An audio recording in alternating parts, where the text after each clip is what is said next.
All right, so you hear me talk about all the time about my training. Every time I go out, I have a goal, something I'm trying to work on. The man behind all of those things that I'm working on is my good friend Bill Sink here. So Bill Sink runs Evolve GT, which is the track day club that I ride with all the time and I train with, also race with through Moto Gladiators. So first of all, thanks for having me and trying to make me a better racer.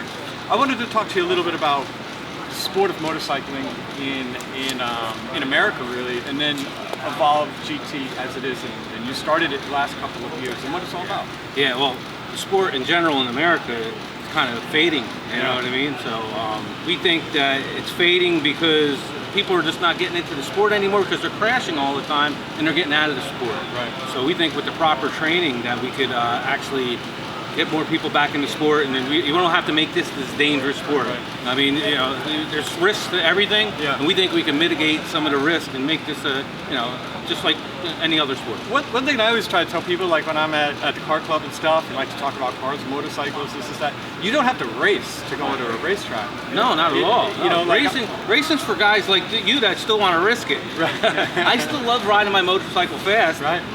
But I don't want to beat myself up anymore. So that's why we come out to the track day. Yeah. We come out to the track day. It's relatively safe. It's the safest way you can ride the motorcycle. We have the training for everybody. We'll show you the right way how to ride a motorcycle around a racetrack, and what you learn here, you carry over to the street. And well, that's the most important thing, right? Everything that you do learn on the racetrack is completely relates to the way that you're riding on the street. Absolutely. And it's so important because, people always say like, "What are you nuts? You're riding a motorcycle on a racetrack?" But this is probably the safest thing you could ever do on a motorcycle. It's not going fast that interests people. It's stopping really quick when you hit a telephone pole, or a car, or a mailbox, or a car. Absolutely. But here on the track, we all, especially with Evolve, which is why I like to ride with Evolve, we all have one mission, which is to just ride better and to respect each other on the track. And also, there are no telephone poles, and there are no mailboxes, and there are no buses. There is occasional deer, though. There is an occasional deer. Snake as well. Yeah. Turtles, we get them. I ran a snake over last time here, actually. Here, I've never seen a snake. So snake going into. They've been watching me over the season. They've been watching me train. They've been watching my little successes, my big failures. But you've seen it more than anybody. Yes. So this season has been 4 months long now, about. So what can you tell me? And you got to be brutally honest. You're gonna cry. I'm just kidding. No, Mike. First thing about being fast on a motorcycle is to have no ego about it. You can't have an ego. No, that usually doesn't work. It doesn't help.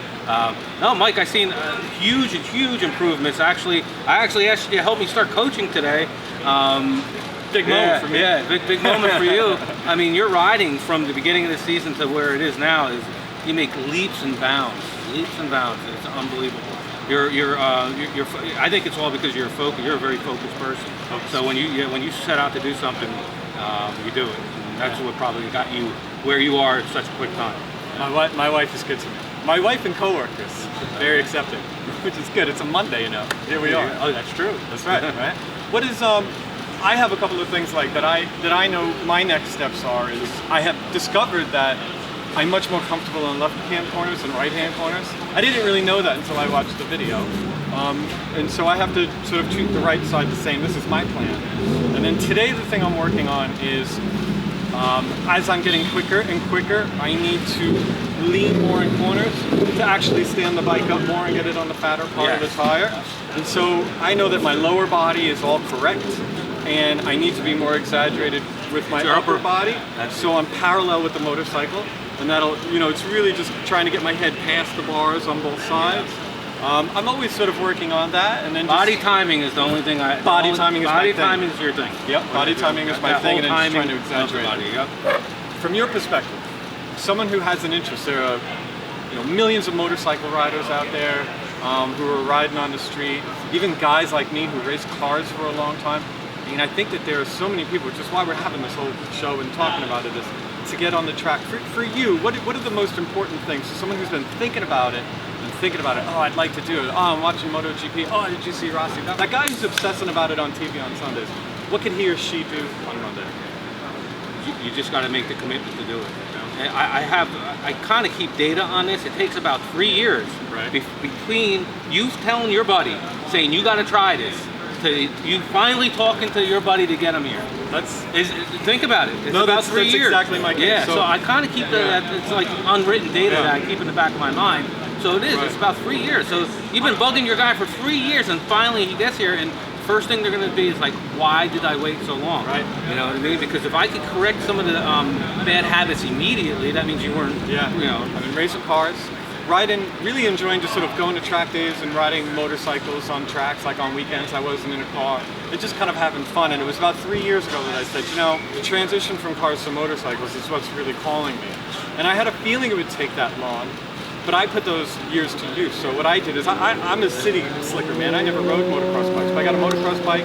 I spent 2 years being a terrible motocross rider, but for me it was all about preparing to ride in low traction situations. That's the best thing about the dirt bike. Right. Is, yeah. You get to that edge of traction so quicker. Yeah, so much quicker yeah. and a relatively at a slow speed that, you know, if you're tipping over on the dirt bike, your chances are you're picking it back up without putting parts back on. Yep. I spent that time doing my research, and I found like, what motorcycle do I want to ride? And I've talked about buying a smaller bike. I had a bigger bike. If I'm going to get better, I got to master something smaller before I go up. You got to buy them all. You got to buy them. Put them on your garage. Yeah. And then the other thing it did is started a cycling team, and I lost about 30 pounds. Yeah, really that's pretty impressive. Today, it's 640 degrees out here. Yeah, close. We're both in black leather. Yeah, I'm dying and you're not. And I'm dying too, but that's pairing in a fitness sense, sort of gets you going where you can kind of endure it's an endurance sport, even if it's 12 laps, Yeah. right? Racing a motorcycle. Absolutely, because you're wearing all this stuff. Yeah. Most of the time it's 90 degrees or 100 degrees, Yeah. and the heat index with the pavement, we're well in the teen, 100 and something. So yes,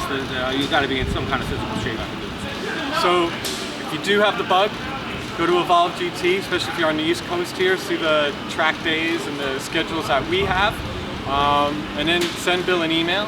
And Bill at evolvegt.com. And do a personal training. Start with training. That's the one thing that I did. I sort of took what I knew from motorcycles, from automotive racing.